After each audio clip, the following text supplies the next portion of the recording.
Hi friends, இப்போ நம்ம fish கறி ரெசிபி பார்க்கலாம். ஃபர்ஸ்ட் ஆனியன் கட் பண்ணிட்டு அதை வதக்கிட்டு கொஞ்சமாக அரைக்கிறதுக்காகவும் தாளிப்புக்காகவும் நம்ம தனித்தனியாக எடுத்து வச்சுக்கலாம். நான் இப்போ அரைக்கிறதுக்கு ஆனியனு வதக்குறேன். அதில் நம்ம வெந்தயம், சீரகம் எல்லாத்தையும் கூட போட்டு வதக்கிக்கலாம். அடுத்தது நல்லா வதங்கினதுக்கு அப்புறம் அதில் தக்காளி சேர்த்து வதக்கிக்கலாம். இது நம்ம அரைக்கிறதுக்காக எடுத்து வச்சிருக்கோம். அரைக்கிறதுக்காக நல்லா வதக்கி எடுத்துக்கலாம்.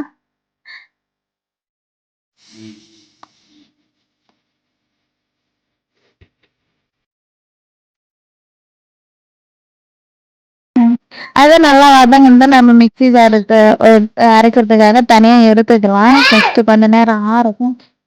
அதுக்கப்புறம் தாளிப்பு போட்டுக்கலாம். நம்ம கடுகு போட்டுட்டு வெங்காயத்தை ஃபஸ்ட்டு போட்டு நம்ம தாளிச்சுக்கலாம். அதை நல்லா வதங்கிட்டோம்.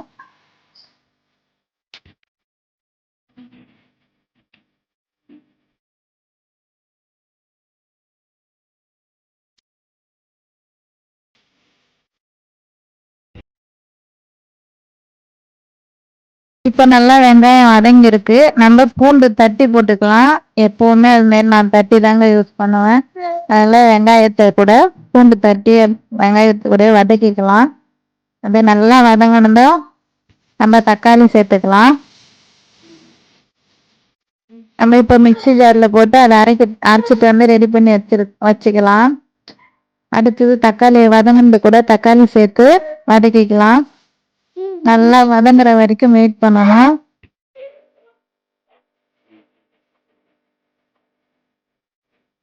இப்போ தேவையான அளவு புளி எடுத்து ஒரு முறை அலசிட்டு நம்ம ஊற வச்சுக்கலாம்.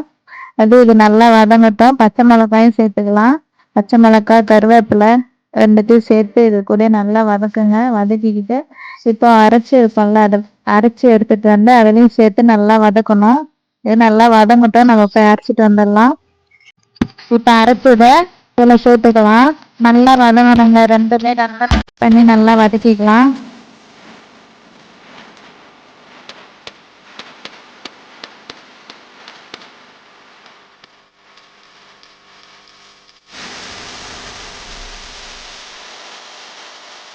நல்லா வதங்குனா இப்போ தேவையான அளவு உப்பு சேர்த்துக்கலாம். மிளகாத்தூள், மஞ்சத்தூள், மல்லித்தூள் எல்லாத்தையும் சேர்த்து எல்லாத்தையும் நல்லா மிக்ஸ் பண்ணிக்கலாம். நல்லா வதங்கணும், செவக்கணும். எல்லாத்தையும் ஒன்றா மிக்ஸ் பண்ணி வதங்கட்டும். அதுக்கப்புறம்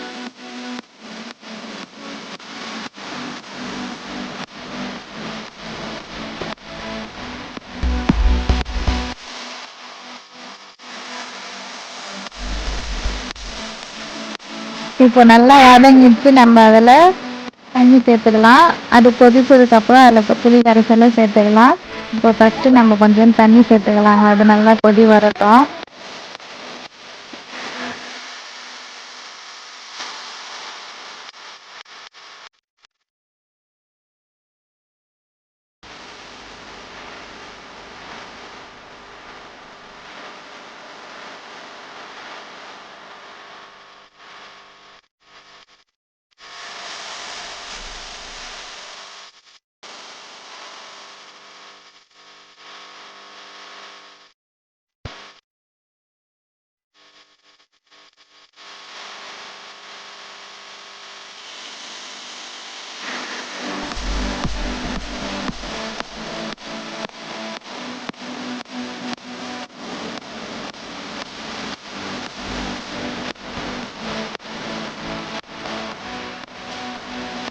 இப்போ குழம்பு நல்லா கொதிச்சு வந்துருக்கு.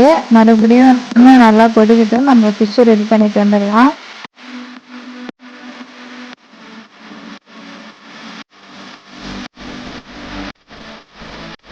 குழம்பு நல்லா எண்ணெய் தனியாக குழம்பு தனியாக பிரிஞ்சு வந்துடுச்சு. நம்ம இப்போ ஃபிஷ் ஆட் பண்ணிக்கலாம்.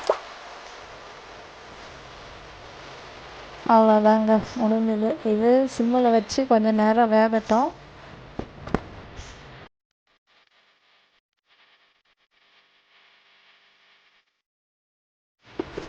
அவ்வளோதாங்க, குழம்பு ரெடி.